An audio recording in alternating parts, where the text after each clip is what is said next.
Bonjour, une nouvelle vidéo cette fois-ci sur la mesure d'un volume. En sixième, il y a eu pas mal de changements cette année, donc là nous allons voir comment mesurer un volume et quelles sont un peu les contraintes, les limites dans les mesures de volume en chimie.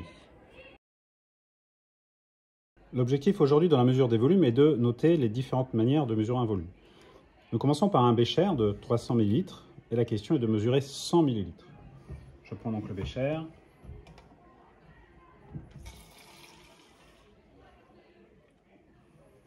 J'y mets un certain volume d'eau. Ici, je suis plutôt à 125.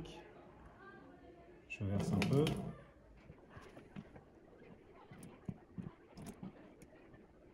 Voilà. Je me baisse bien pour avoir les yeux au niveau du trait. Il me semble qu'ici, j'ai bien 100 ml d'eau.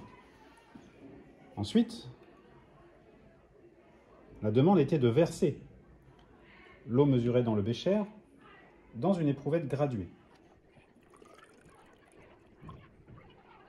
Et ici, je mesure 90,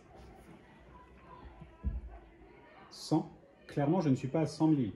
Je suis à 94 ml. Il y a donc une différence entre les deux mesures. Que peut-on en conclure? Tout simplement, un problème de précision. Mon éprouvette graduée à 100 ml est précise au millilitre près, alors que mon bécher de 300 ml n'est précis qu'au 25 ml près. Il est donc facile de faire une erreur de mesure sur un bécher. Donc en fonction du besoin et de la précision, j'utiliserai soit un bécher, soit une éprouvette.